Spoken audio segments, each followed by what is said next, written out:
2 साल में इतना कुछ सीखा कि how to live a life. मैंने बायो के साथ मैथ्स ली थी। लाइब्रेरी हम भी ज्वाइन करने की सोच रहे थे क्योंकि वहाँ पे सुंदर लड़कियां सुंदर नहीं हुआ नहीं अगर नहीं होता डॉक्टर बन जीत होता आपको प्रॉब्लम है। परमेन करके शो आता था, हम्म। उसमें एक कैरेक्टर था याशिमा या कुछ नाम था, और एक आई लड़की और उसने खनखन करके सारी तपस्या को भंग कर दिया। जिंदगी में हर एक बंदे के संग ये कुछ आंदा ही आता है, तो इतना ज्यादा खाना खा लेते थे कि जाके सुला देते थे। छोड़ मैं करूंगा नहीं, तो साइड लटक जाऊंगा मैं तो रस्सी बांध के। आज हम हैं बहुत ही महान हस्ती के साथ, मतलब हमारा दोस्त है और हम स्कूल टाइम में भी काफ़ी मतलब साथ मस्तियाँ करिए पढ़े हैं। मेरे सेक्शन का है और मैं तो जैसे पीछे रह गया इस दौड़ में, लेकिन भाई आगे निकल गए। भाई ने नीट की प्रिपरेशन करी और आज ये हमें बताएंगे कि डार्क रियलिटीज क्या क्या है नीट एग्जाम की। मतलब एक एंट्रांस कैसे आपकी लाइफ की सुख चैन प्यार सब चीज को छीन लेता है। ये एक ऐसे दलदल की तरह है कि आप बस इसमें धंसते चले जाते हैं और आपको पता नहीं लगता कि आपकी लाइफ कब एंड की तरफ जा रही है। तो ये सारी बातें आज हम जानेंगे हमारे भाई लखन जी के साथ। हेलो लखन। हेलो भाई।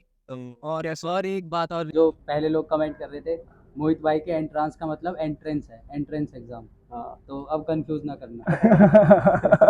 तो लखन भाई नमस्ते भाई जो आप सभी को नमस्ते। जिंदगी में मैं ये मानता हूँ कि अब तक जब से मैं पैदा हुआ हूँ और मेरी उम्र 18 साल, जब 12th की थी मैंने, जितना मैंने नहीं सीखा ना जिंदगी में, वो मैंने 18 से 20 2 साल में इतना कुछ सीखा कि how to live a life या सर्वाइव कैसे करते हैं आज की क्रूशियल दुनिया में। तो वो फेज काफी अच्छा था, मजा आया। कई कई जगह गया, नए लोगों से मिला, अपनी उम्र से बड़े लोगों से मिला जो मेरे को बिना किसी मतलब के बिना किसी बिजनेस के उन्होंने मेरे को जिंदगी का पाठ पढ़ाया कि बेटा भाई ऐसे ऐसे करना है, ये सब नहीं करना। तो काफी अच्छा रहा। तो हम शुरू करते हैं आपकी जब 12th खत्म होती है और वहाँ से जो आपका नीट का सफर स्टार्ट होता है। बेसिकली हमें आपकी जो स्टोरी है वो ये जाननी कि आप जो नीट के लिए जो आपने स्टेप लिया था और उसके बाद जब उस चीज की एंडिंग हुई, जब आप इन सब से बाहर निकले, वहां तक की आप अपनी स्टोरी बताइए कि क्या हुआ। तो शुरू से शुरू करते हैं। बात थी कुछ 2020 की, हमने अपने मार्क्स एग्जाम दिए कुछ लगभग 20-21 मार्च को। फिर कोरोना आ गया। कोरोना आ गया, सब कुछ बंद हो गया। कॉलेजेस के एप्लीकेशन फॉर्म ऑनलाइन हो गए। बच्चों ने फॉर्म्स भरे, थोड़ा वेट किया, एग्जाम पोस्टपोन हो गए जो हमारे नीट के 12th के बच्चे हम देते हैं। फिर मैंने घर बैठ के सोचा, तो हुआ क्या था कि मैंने बायो के साथ मैथ्स ली थी, तो मैं थोड़ा सा कंफ्यूज हो गया था स्लाइटली कि मैं इंजीनियरिंग के साइड में जाऊं या मेडिकल साइड में जाऊं। लेकिन आपका एक दोस्त था, रोहित नाम था शायद जी उसका। जी रोहित उसने आपको कई बार समझाया कि भाई आप ये क्या कर रहे हो। तब आपने दोनों स्ट्रीम में फिर भी पैर रखा। बिल्कुल। तो लेकिन मोटिवेशन क्या थी उसकी? मोटिवेशन ये था कि 10th क्लास तक मैं बिल्कुल नहीं पढ़ता था। आई एम एवरेज, बिल्कुल एवरेज स्टूडेंट। 10th मतलब मेरे को ये नहीं पता था कि 2x और x में डिफरेंस क्या है।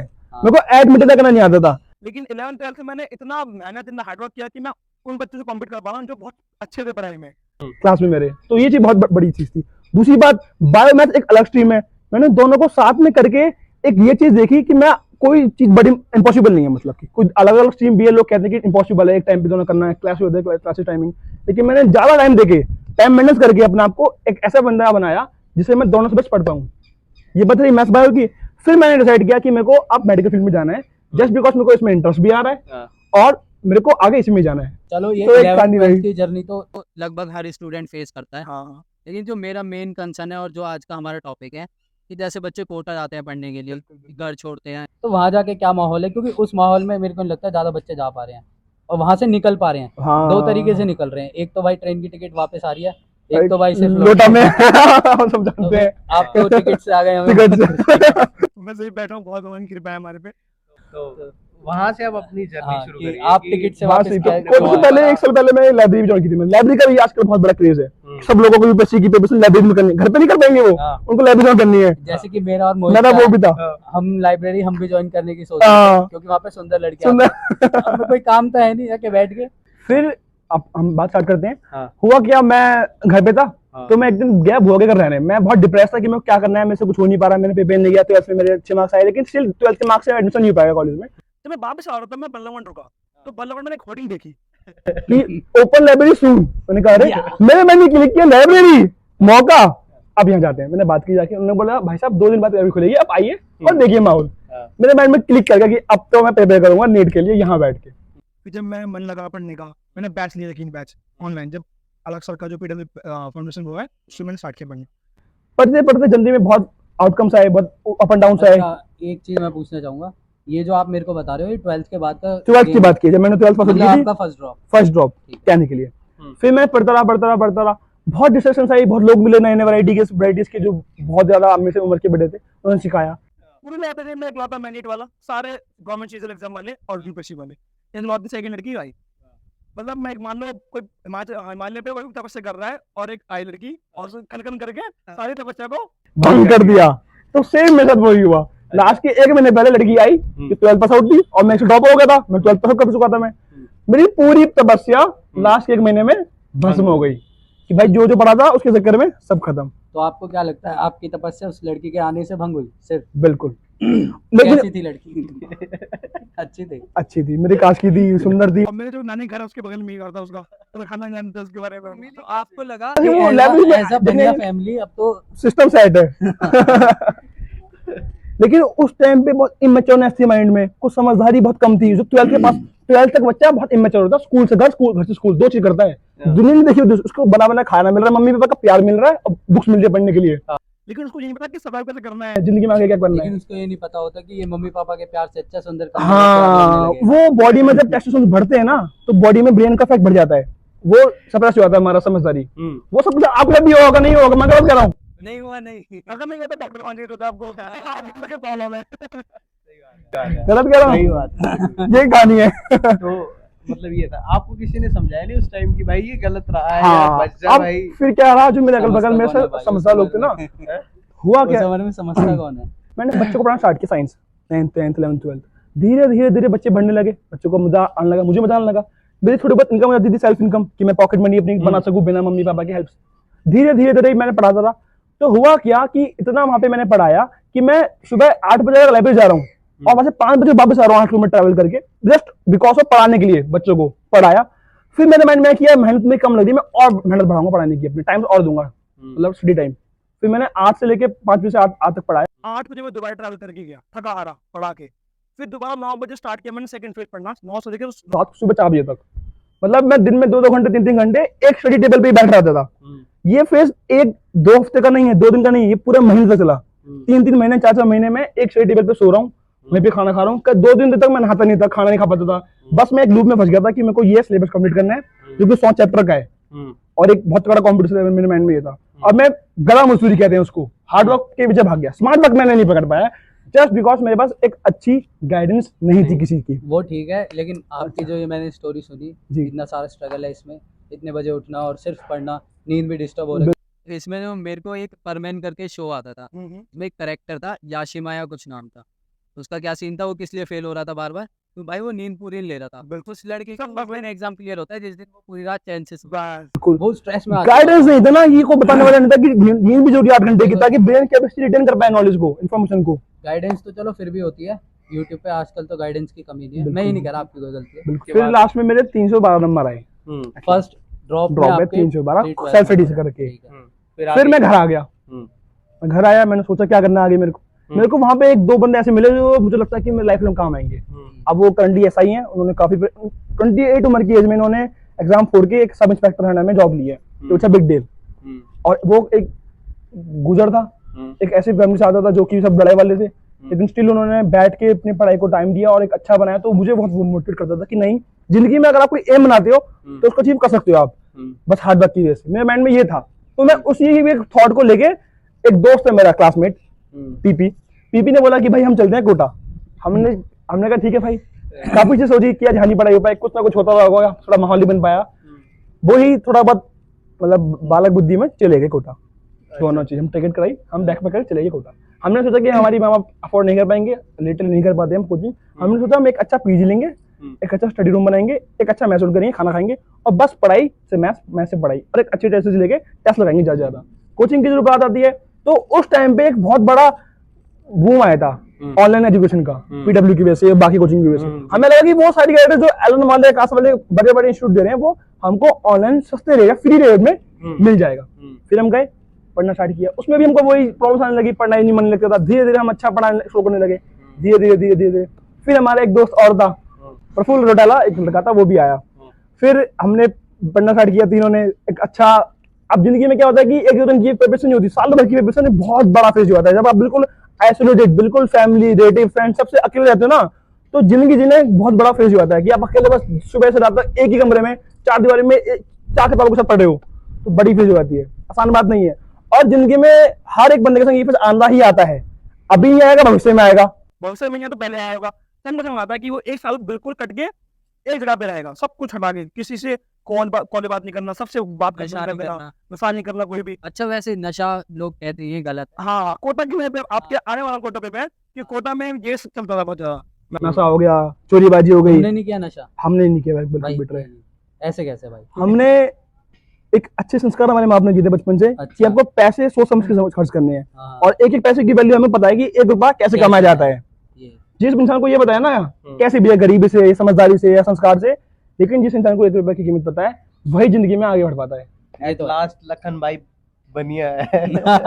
तो भाई लेकिन फिर भाई भी को कभी एक- मन अच्छा नहीं बढ़िया हुआ, बैकग्राउंड, नहीं फिर भी कभी मन नहीं पैसे हुआ का कि चाय हिसाब सुट्टा होता हो है। जाए आज हाँ? दोस्तों के साथ एक सुट्टा ही हो जाए। छुट्टा नहीं, आप चाय पी लीजिए, हाँ। दूध पर दूंगा 1 किलो, मैं तो गाय खड़ी कर दूंगा पूरी आएंगी, कार के 2 को बाल्टी भिजाओ, लेकिन छुट्टा क्या पैसे दूंगा 10 रुपए, हाँ, 1 लाख रुपए दे दूंगा। आपकी ये सोच काफी इम्प्रेसिंग है। तो ये संस्कार एक फैमिली बैकग्राउंड से एक मूव मिलता है कि आपको क्या करना होता है। सोच डेवलप होती है। तो दोबारा कहानी पे आते हैं, हम्म। कहानी बहुत ही चल रही थी, हम पढ़ रहे थे, तो हुआ क्या, हमने 3 मैच थी वहाँ पे, हमने एक अच्छी वाली महंगी वाली मैच की जहाँ पे एक अच्छा प्योर खाना मिल जाता, बहुत बढ़िया, मतलब वैरायटी में इतना ज्यादा, जैसे आप पार्टी में मिलता है ना, एक अच्छी पार्टी में एक रेस्टोरेंट में खाना मिलता है, तो हमको वो अच्छे मतलब एक एवरेज अमाउंट ऑफ है, हमको एक अच्छा खाना मिलने लगा। तो हुआ क्या, हम अकेले रहते थे, हमें लगा कि थोड़ा ज्यादा खा लेते हैं, ज्यादा खा लिया, कोटा में गर्मी पड़ती है, राजस्थान में आता है, तो इतना ज्यादा खाना खा लेते थे कि हम जाके सुला देते थे कि सुबह 1 घंटा पढ़ाएगी, जाकर सो गए, शाम को उठ रहे हैं। तो ये जब पता लगी तो 1 हफ्ते बाद कि हम ये गलत कर रहे हैं, हमने ठीक कर लिया, मोटिवेशन आता आज बहुत खा लिया, बहुत पूरी रात पढ़ेंगे। फिर शाम को दोबारा खाना मिलते में फिर और खा लिया, अब सुबह पढ़ेंगे। और एक दुनिया का सबसे बड़ा मिथ कि अब भी सो जाता हूँ, कल से वैसे पढ़ूंगा, प्रोक्रास्टिनेशन वो कभी नहीं आएगा वो खत्म नहीं होता। कि अभी सो जाता हूँ कल से पढ़ूंगा, ये बहुत बड़ा मिथ है। फिर हम दो को तो समझ आ गया हम कहाँ गलती कर रहे हैं, पीपी और मेरे को, हमने क्या किया, रात को हमने खाना खाना बंद कर दिया, हमने क्या एप्पल या कुछ फूड लेके आते थे, दूध पी के सो जाते थे जल्दी 9 बजे। सब लोग गिनते थे, 9 बजे चुपचाप चद्दर बिछा के लाइट में सो गए और 2 बजे उठ गए। अब 5-6 घंटे की नींद इतनी अच्छी होती है, सुकून की, कि पूरा माइंड फ्रेश हो गया, पूरा माइंड दोबारा से स्टार्ट हो गया काम करने के लिए, 24 घंटे काम करने के लिए। हम 2 बजे से लेके सुबह की 6-7 बजे तक जो पढ़ते थे ना, वो पूरा मिलकर सबसे ज्यादा इफेक्टिव निकलता था हमारा। बिल्कुल शांति, वो मैंने जिंदगी में सबसे बढ़िया फेज हमने रियलाइज किया। वो जस्ट बिकॉज यूट्यूब पे मुझे वीडियो मिल पॉपअप हो गई, तो मैंने वीडियो देखी किसी सदगुरु की, किसी अच्छे बंदे की, तो मुझे माइंड में क्लिक हो गया कि यार ये अच्छी बात बोल रहा है, रात को कम खाओ, बहुत दिन में अगर आप पढ़ रहे हो, आप स्टूडेंट हो, आपको एग्जाम की प्रिपेयर कर रहे हो, तो बहुत हल्का खाना खाओ। विद्यार्थी 7 के बजे के बाद 5 लक्षण जो कहा जाता है, जो कहा जाता है, जिसमें एक भगो ज्ञानम क्या एक कहावत है, बोलने वाला अल्पहारी भोजन। तो वो बात बहुत बढ़िया लगी मेरे को। फिर हमने 5-6 महीने रूटीन फॉलो किया, और तुम मानोगे नहीं, 300 नंबर से 500 नंबर पे जो मेरा ग्रेड हुआ ना, वो रात के बस 3-4 घंटे की पढ़ाई से हुआ, बाकी टाइम तो ठीक है अच्छा पढ़ते हैं। सेकंड ड्रॉप में ओवरऑल बात ये है कि आपके 500 मार्क्स आ गए। बिल्कुल बिना आपने किसी फिर को कॉलेज लिया? कॉलेज मैंने नहीं लिया, मैंने वो मेरे को बीएमएस मिल रहा था, लेकिन मेरे ईगो पे एक आया था बच्चे की कि मैंने इतनी मेहनत किया, लेकिन मेरे 560 से 580 नहीं आए, थोड़े बहुत कम नंबर रह गए, नेगेटिव मार्किंग होगी, जो भी हुआ था थोड़ा अगली बार बहुत। एमबीबीएस। हाँ, लेकिन वो चीज भी गलत होती है, बच्चे की ये एक नेचुरल ह्यूमन बिहेवियर है। उसको ईगो आया था कि यार इतनी मेहनत की, कॉलेज नहीं मिला, छोड़ मैं करूंगा नहीं, तो साइड लटक जाऊंगा मैं, तो रस्सी बांध के या कुछ किसी बात नहीं करूँ, एक डिप्रेशन बेस में आता है। तो हुआ क्या था कि मैं जब कोटा में मैंने पेपर किया, बहुत से मैं इतना कॉन्फिडेंट था कि अब तो इस बार हो ही जाएगा। मैं दिन रात जब पेपर, अब मैं सुबह उठता था ना, तो हर दिन पेपर लगाता था कि मेरे इतने नंबर आ रहे हैं 550 मॉक टेस्ट में, बोलता घंटे में तो वहां लगा दूंगा। मैंने बहुत मेहनत की, मैंने 400 पेपर लगाए थे पूरे एक साल में। 400 पेपर मैटर्स करते हैं, बच्चे 40 पेपर लगा पाते हैं पूरे साल में, मैंने 400 पेपर लगाए। फिर एग्जाम डे आया, मैं बहुत अच्छा दिया, मेरे को लगा कि हाँ मैंने काउंट किया, मेरे आ जाएंगे 580 प्लस, मेरे को कॉलेज मिल जाएगा, कहीं साउथ में मिल जाएगा, आई बिलीव, मैं रिलैक्स हो गया। फिर जब मैं आंसर की आई, धीरे धीरे आंसर की, फिर मेरे को लगा यार और कम हो गए, फिर फाइनल रिजल्ट आया, फिर वो जो फेज आना स्टार्ट हुआ 1 महीने का, कि मैं बस रो ही रो रहा हूँ बेड पे, कोई मुझे आपके थर्ड समझा ड्रॉप रहा की था। कहानी है ये। सेकंड ड्रॉप की, दो ड्रॉप लिए मैंने। फिर मेरे को क्या लगे कि अच्छा तो क्या करना है। अच्छा, एक पॉइंट छोटा पॉइंट क्या था, जब मैं कोटा में था, मैंने दोस्तों को बोला कि हम और फॉर्म भरते हैं, सीयूटी, एम्स पैरामेडिकल, हम इसके भरोसे नहीं बैठते हैं कि यही हो ही जाएगा, हम प्लान डी भी रखते हैं साथ में। तो हमने सीयूटी भर रखा था, उसी साल स्टार्ट हुआ था सीयूटी, तो उसमें हमारा डी में को अलॉट हो गया, तो मैं डी में बैठ रहा था। लेकिन जो फेज था ना 1 महीने का जब रिजल्ट के बाद, वो बहुत गंदा था कि मम्मी पापा से भी नफरत, भाई बहन से, किसी से भी कोई मतलब नहीं है, कोई बता रहा हमारे माइंड में बच जा ही नहीं रही है, बस हमको एक बात फील हो रही है कि हमको वो जो एम टारगेट किया था वो मिला क्यों नहीं। वो बंदा एक इतना इन्फाइनाइट गड्ढे में गिर जाता है कि वो अगल बगल देख नहीं पाता कि जिंदगी से बाहर भी है। वो एक कच्ची उम्र में होता है ना कि कच्चा हम मटका बना रहे थे, हल्का चटक आ गई तो खराब जाता है, छोटी उम्र में जब सपने टूट छूट जाते जाते हैं और आप बहुत हार्ड वर्क करते हो। emotional हो जाओ। तो वही बात थी कि मैं भी थोड़ा सा इमोशनल किया, मैं बहुत रोता था बैठ पे पड़े पड़े कि यार क्या कोई जिंदगी में खत्म हो गया, कुछ करने के लिए है ही नहीं, मैंने जो सोचा था वो भी नहीं पाया, मैं लोगों से नहीं मिला। मैंने कजिन के शादी में नहीं गया, भाई की पार्टी अटेंड नहीं की, दोस्त की पार्टी में नहीं गया, बर्थडे पार्टी में नहीं गया, सब कुछ छोड़ के एक टारगेट किया, वो नहीं मिला।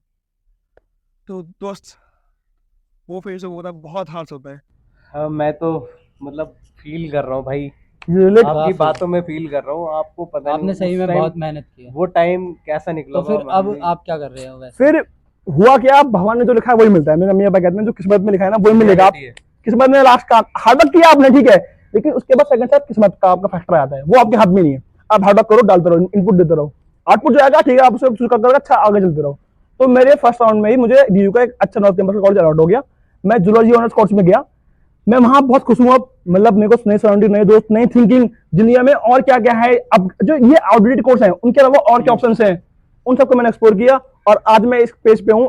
आज इतना मैं खुश हूँ कि मैं बहुत अच्छे से जिंदगी जी रहा हूँ और मेरे पास आगे इतने ऑप्शन है कि मैं इस वक्त मैं क्या छोड़ दूं, कि मैं क्या कौन सी छोड़ दूं, मेरे को इसमें ये करूँ या ये करूँ। अब मेरे पे इतने सारे ऑप्शन है। तो जिंदगी में ये प्रिपरेशन ना आपको जिंदगी जीना सिखाती है, नीट कॉलेज अलॉट करने के लिए नहीं है। नीट एक जिंदगी सिखाने की है कि सिलेबस जो आपका है ना, वो मात्र सिलेबस तक सीमित नहीं है। जिंदगी में कैसे सर्वाइव करना, आपको अकेले रह के कितना आगे हर वक्त इनपुट करना, लोगों से कैसे अलग रह के काम करना, वो सब कुछ सिखाता है। तो यही तो सीख के जो समझ मेरा जाता हूँ। मेन पॉइंट है कि बंदा नीट की प्रिपरेशन करने के लिए जा रहा है, एक टाइम पे बहुत ज्यादा डिप्रेशन आ जाता है, आएगा वो फिर से आएगा। तो बंदे को वहां पे हार नहीं माननी है, लखन जैसा ओवरकम करना है, उसको कम बैक करना है और फिर वापस आके इसकी तरह बोलना है, इस चैनल पे आना है और एक्सपीरियंस चैनल का लिंक डिस्क्रिप्शन पे है। ये रियलिटी है। हमारे इंडिया में कितने बच्चे कोटा में हाँ, जाते हैं और बहुत। कितनी हाइप बनी हुई है कोटा तो की। ये चीज देखो कि इसका नीट में नहीं हुआ, ड्रॉप के बाद इसने कॉलेज भी नहीं लिया, फिर भी इसके चेहरे पे और- मुस्कान है। तो भाई वहां पे जिंदगी खत्म नहीं खत्म करनी नहीं है, होती। दोबारा मतलब चालू हम करनी है इसी स्माइलिंग फेस कितने के साथ। सुसाइडल ये केस हम सुनते कहना हैं, तो चाहते ये बेकार है। ये हमारे यूथ को नहीं करना चाहिए। मतलब हमारे यूथ के दिमाग में एक चीज डाली हुई है कि अगर आपने मेडिकल लिया है तो आप एमबीबीएस ही करोगे, आपने अगर नॉन मेडिकल लिया है तो आप सिर्फ जेई क्रैक करोगे, बीटेक करके सीएस बैंक आईटी बॉम्बे ही जाओगे। आईटी बॉम्बे ही जाओगे। सीए के हाथ में बंदूक ले आर्ट्स लिया है तो मतलब यूपीएससी क्रैक करके आईआईटी बनोगे। कि जैसे बीएससी नर्सिंग जो है और एमएससी नर्सिंग अगर आप फॉरेन से कर रहे हो तो एक एमबीबीएस डॉक्टर से ज्यादा कमा रहे हो। बिल्कुल बिल्कुल। रियलिटी मैंने है। सुना है। अरे एक अच्छा रिसर्चर, एक आईआईएससी बैंगलोर का या कोई अच्छे इंस्टीट्यूट का जो प्रोफेसर होता है रिसर्चर, वो 10 एमबीबीएस से ज्यादा गुना अच्छा होता है। बताओ। या इसरो में जो अभी चंद्रयान 3 गया है ना, उसमें से जितने भी लोगों का हाथ है वो कोई भी आईआईटी नहीं है, कोई भी इवन आईआईटी नहीं है, सारे अपने अपने इंस्टीट्यूट से अपने फील्ड के बहुत महारथी हैं, वो उन्होंने चंद्रयान 3 लैंड किया है अपना। तो ये एक बिल्कुल। रियलिटी है मेरे ख्याल से। आप सभी को मोटिवेट होना चाहिए इस चीज से। हमारे व्यूअर्स को कुछ गाइड दीजिए। क्या तो कहना है? गाइड तो मैं कर ही चुका हूँ, बाकी मजा आया भाई की कहानी सुन के। तो घबराना नहीं है, मजे करो, चैनल देखते रहो। एंजॉय करो, Enjoy करो, वास्तविकता से बिल्कुल। जुड़े रहो और- ऐसे। और गाइस पिछली वीडियो में थोड़ी ज्यादा ज्ञान हो गया था, हमें ऐसा लगा है आप लोगों ने कम प्यार दिखाया, इस वाली वीडियो को ऊंचाइयों तक पहुंचाओ। Thank you. ओके, नमस्ते।